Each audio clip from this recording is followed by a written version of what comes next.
this episode, we journey to the Hampshire countryside in September 1934, where beneath the torchlight of an autumn evening, a wealthy collector unveils her most prized possession, a rare Amur leopard, caged in gold. But by dawn, Eleanor Van Houten lies dead outside the empty cage, apparently mauled by the very creature she sought to possess. Yet, Poirot's little grey cells detect something far more sinister than a tragic accident. What unfolds is a tale of desperate love, cruel tyranny, and a gilded trap that ensnares both predator and prey in ways you'll never expect. Your support truly warms my heart and inspires me to keep creating these stories for you. If you enjoy what you hear, please consider subscribing to the channel. You can also join our membership for ad-free, exclusive mysteries. Link is in the description. Before we begin, I'd love to know where you're joining from. Reading your comments truly brightens my day. Now settle in with a hot cup of coffee, stay curious, and let's discover how even the most elaborate cage cannot contain the human heart's capacity for both love and murder. The Gilded Cage Murder. Chapter 1. An Invitation to Wonder. It was on a particularly dreary Tuesday morning in late September 1934 that the peculiar invitation arrived at our flat in Whitehaven Mansions. I had been perusing the morning papers, my attention divided between reports of rising tensions in Germany and the rather more pleasant account of England's cricket prospects, when the doorbell rang with unusual insistence. George, Poirot's impeccable manservant, answered the summons and returned bearing a card on his silver salver. Behind him stood a tall young man of perhaps 30 years, possessed of that particular brand of good looks one associates with struggling artists or impoverished younger sons of good families.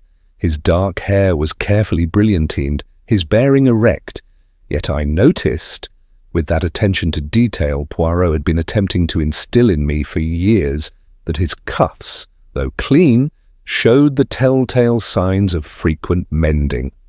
"Mr. Richard Hale to see Monsieur Poirot," George announced with his customary gravity. The young man stepped forward with an apologetic smile that transformed his rather austere features. "Captain Hastings, I presume? I do apologize for calling at such an early hour, but Mrs. Van Houten was most insistent that I deliver this invitation personally." At the mention of Eleanor Van Houten's name, I confess my interest quickened considerably. The lady was something of a legend in society circles, a wealthy American widow who had married into one of England's oldest families and had, since her husband's death 5 years prior, devoted herself to collecting exotic treasures with an enthusiasm that bordered on the obsessive.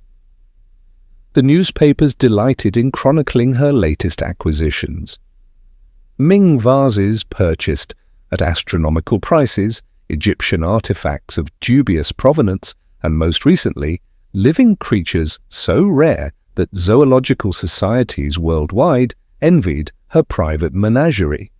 "Ah, Mr. Hale," came Poirot's distinctive voice from the doorway of his study. My friend emerged, immaculate as always in his morning dress, his patent leather shoes gleaming like mirrors, his magnificent moustaches waxed to perfect symmetry. "You are, I believe, Madame Van Houten's private secretary, n'est-ce pas?" The young man nodded, seemingly unsurprised that Poirot should know his position. "For the past 18 months, yes, Mrs. Van Houten particularly wished me to extend this invitation to you both for this weekend. She is planning something rather special, an unveiling of her latest and, she claims, most spectacular acquisition." Poirot accepted the heavy cream envelope that Hale proffered, examining it with those keen green eyes that missed nothing. The paper was of the finest quality, the Van Houten crest embossed in gold. As he extracted the invitation with deliberate care, using his silver paper knife with the precision of a surgeon, I observed our visitor more closely. Richard Hale possessed that quality of restrained energy one often finds in men who have known better circumstances. His suit, though well cut, was perhaps 2 seasons old, and his shoes, while polished to a high shine, showed wear at the heels. Yet he carried himself with dignity, and there was intelligence in his grey eyes that suggested depths beyond his current station. "Très intéressant," murmured Poirot, scanning the invitation. "Madame Van Houten requests our presence at Marrowby Manor for what she terms an exhibition without parallel in England. She is certainly given to the dramatic phrase, 'this lady.'" "Mrs. Van Houten does nothing by halves," Hale replied, with a slight smile that suggested both admiration and perhaps a hint of resignation. "She has spent the last 6 months arranging for this particular acquisition. The entire estate has been in uproar preparing for its arrival." "And the nature of this treasure?" I inquired, my curiosity thoroughly aroused. Hale's expression became carefully neutral. "I'm afraid Mrs. Van Houten has sworn me to absolute secrecy. She wishes it to be a complete surprise for her guests. I can only say that it is unique, even by her standards." Poirot folded the invitation with meticulous care. "The handwriting, it tells me much," he observed, tapping the envelope thoughtfully.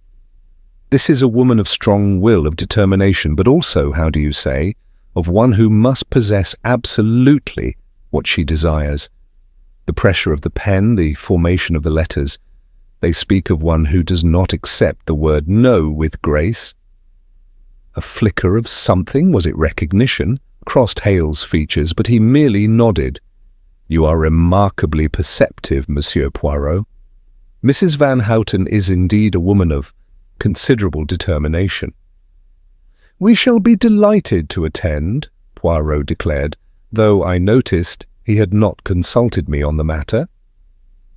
"At what hour does Madame Van Houten expect us?" "If you could arrive by Friday afternoon. The unveiling will be Saturday evening, but Mrs. Van Houten particularly hoped you might enjoy the full weekend. She has assembled quite an interesting party. Sir Mortimer Bland, the magistrate, Mr. Carruthers from the Royal Zoological Society, Dr. Pembroke, who I believe has some reputation as a naturalist, and of course various members of the county families." After Hale had departed, promising to inform his mistress of our acceptance, I turned to Poirot with some bemusement. "I say, Poirot, you accepted rather quickly. I had thought you despised country house parties." My friend was standing by the window, watching as Hale's modest Austin 7 pulled away from the curb. "Mon cher Hastings, did you not observe the most interesting aspect of our young visitor?" "He seemed a decent enough fellow," I replied.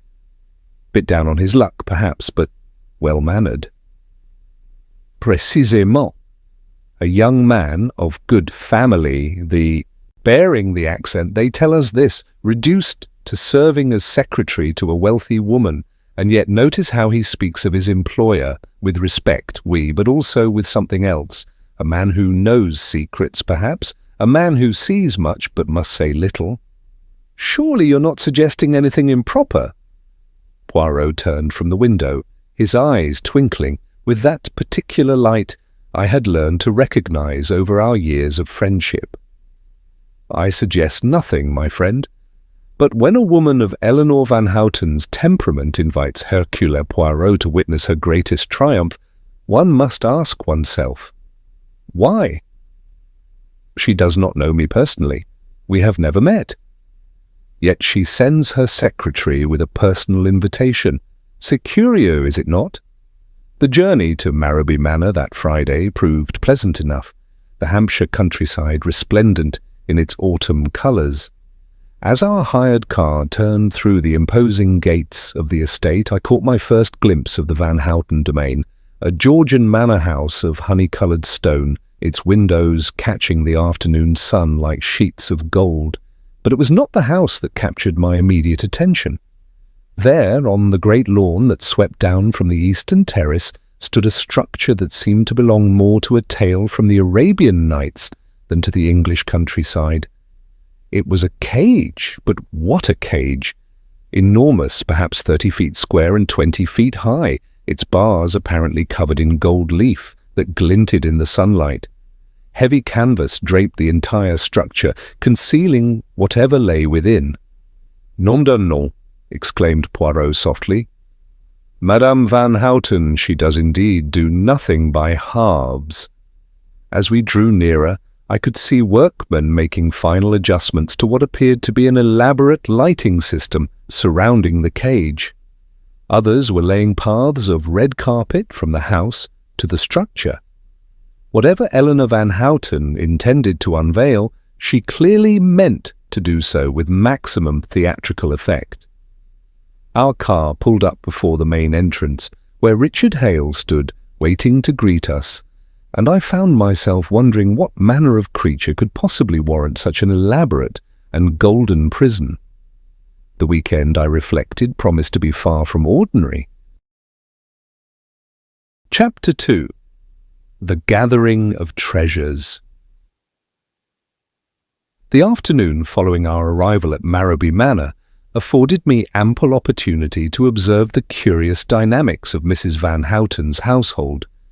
Having been shown to our rooms, Poirot had been given the blue suite with its perfect symmetry that pleased him enormously, whilst I occupied the adjacent green room. We descended for tea at 4 o'clock precisely. The drawing-room into which we were ushered was a testament to Eleanor Van Houten's acquisitive nature. Every surface bore evidence of her collecting passion. Jade figurines from the Orient jostled for space with pre-Columbian gold artifacts, whilst the walls displayed an eclectic mixture of old masters and primitive masks that would have given any museum curator apoplexy. The effect was overwhelming rather than tasteful, suggestive of wealth deployed without restraint or particular discernment.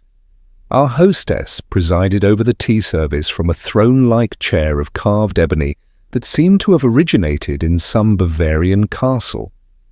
Eleanor Van Houten was a woman of perhaps 50 years, though her expertly tinted auburn hair, carefully applied cosmetics, suggested a desperate battle against the encroachment of age.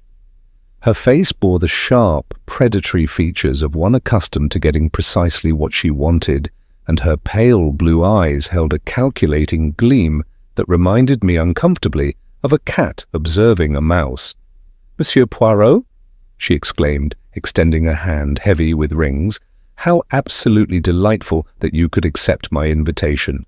Your reputation quite precedes you. When I learned you were in London, I simply had to have you here for my little unveiling." The phrase "had to have" seemed particularly characteristic of our hostess, delivered as it was with the certainty of one who collected people as readily as she collected artifacts. "You are too kind, madame," Poirot replied with a small bow.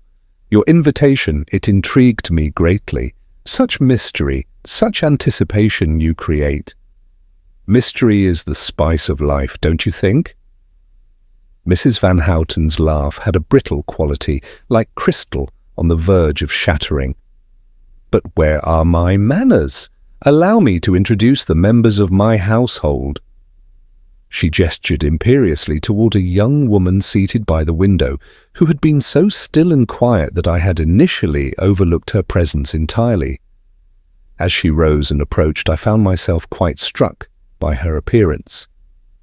She possessed that particular type of beauty that speaks of good breeding fallen on difficult times, refined features, intelligent dark eyes, and an air of quiet dignity that her simple afternoon dress could not disguise. "This is my companion, Miss Sophia Latham. Quite indispensable, aren't you, my dear?" The words were ostensibly affectionate, but something in Mrs. Van Houten's tone suggested a proprietorial satisfaction that made me uncomfortable. Miss Latham's response was measured, her voice low and cultured. "You're very kind, Mrs. Van Houten." She turned to us with a smile that didn't quite reach her eyes. "It's a pleasure to meet you both." Mrs. Van Houten has spoken of little else but your visit for days." As she returned to her seat, I noticed Richard Hale entering the room with a tea tray, having apparently assisted the butler with the service. The look that passed between him and Miss Latham was so brief that I might have imagined it, yet Poirot, I observed, had noticed it too.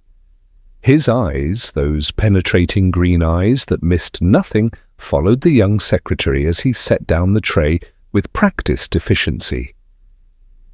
"Ah, Richard," Mrs. Van Houten said, her tone shifting to one of casual command. "Do ensure that the lighting arrangements for tomorrow evening are complete. I want everything to be absolutely perfect. The impact must be unforgettable."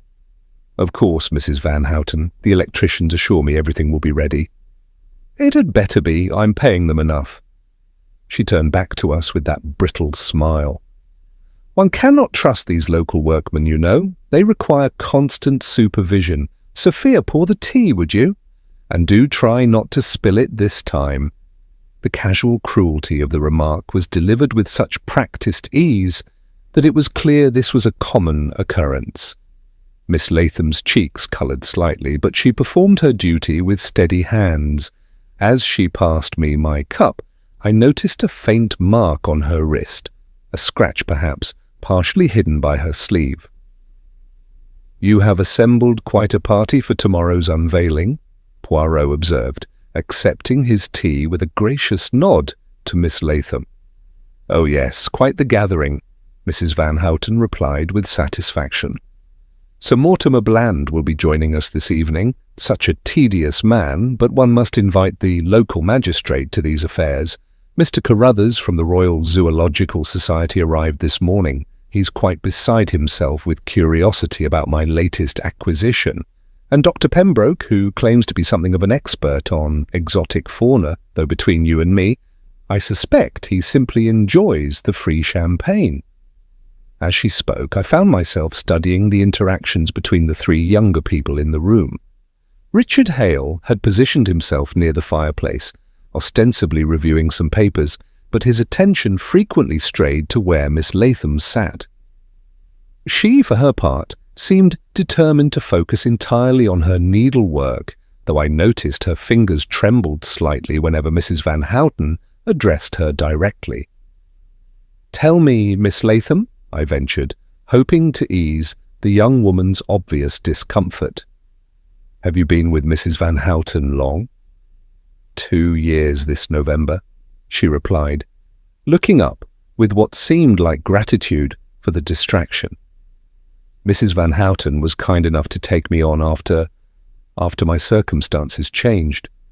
"Sophia's father was a gentleman," Mrs. Van Houten interjected with that same proprietary tone, "but unfortunately possessed no head for business. When he died, poor Sophia was left quite destitute. Naturally, I couldn't let the daughter of an old acquaintance fall into actual poverty. Though," she added, with a laugh that contained no warmth, "I sometimes wonder if I've been too generous. Young women today have such ideas above their station, don't you find?" The atmosphere in the room had become distinctly uncomfortable. Richard Hale's jaw tightened perceptibly whilst Miss Latham's needlework received such concentrated attention that I feared she might pierce straight through the fabric. "I believe," Poirot said smoothly, "that generosity is never misplaced when it provides opportunity for those in genuine need." "You are to be commended, madam." Mrs. Van Houten preened at this, missing entirely the subtle emphasis Poirot had placed on the word genuine. Later, as I took a turn about the gardens before dinner, I came upon a scene that gave me pause. In the conservatory, partially hidden behind a display of orchids, Richard Hale and Sophia Latham stood in urgent conversation. Their voices were too low for me to distinguish words, but the intensity of their manner was unmistakable. As I watched, Hale reached out as if to take her hand, but she pulled away, shaking her head vigorously. At that moment, they became aware of my presence. They sprang apart with such guilty haste that there could be no doubt about the nature of their relationship. Miss Latham murmured something about checking on dinner arrangements and hurried past me, her face crimson. Hale remained, attempting to appear absorbed in examining a particularly exotic bloom. "Interesting specimens, these orchids," I offered, feeling rather awkward about the entire situation. "Yes," he replied, his voice carefully neutral. "Mrs. Van Houten is particularly proud of them. Some are worth hundreds of pounds." There was something in his tone when he spoke of value that suggested deeper currents of meaning. As I continued my walk, I encountered Poirot seated on a garden bench, apparently absorbed in contemplation of the golden cage, still shrouded in its canvas covering.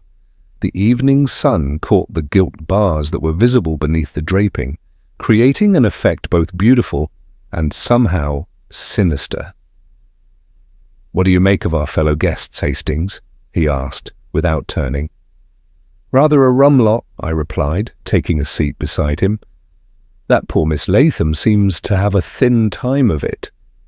And I rather suspect there's something between her and young Hale. Mais oui, the young secretary and the paid companion. 'Tis a situation as old as time itself, is it not? The two, who have nothing, thrown together in the house of one who has everything." He stroked his moustache thoughtfully. "Tell me, what did you observe about our hostess's treatment of Mademoiselle Latham?" "Frankly cruel, I'd call it. Unnecessary jibes and cutting remarks." "Précisément. And yet the young lady endures it. Why, do you think?" "Financial necessity, I suppose. She has nowhere else to go." "Perhaps. Or perhaps there is more." "Did you notice, mon ami, how Madame Van Houten spoke of changing her will, how she looked at Miss Latham when she said it?" I had not in fact noticed this, but before I could reply, the dinner gong sounded across the grounds. As we rose to return to the house, Poirot paused, looking back at the shrouded cage. "Tomorrow night, Hastings, Madame Van Houten will reveal what she believes to be her greatest treasure, but I think perhaps the most interesting revelations may not be the ones she intends." The evening ahead promised to be fascinating, though I could not then have imagined how tragically prophetic my friend's words would prove to be. Chapter 3. The Beast Unveiled. The evening of Eleanor Van Houten's grand revelation arrived with all the pomp and circumstance one might expect from a woman of her theatrical disposition.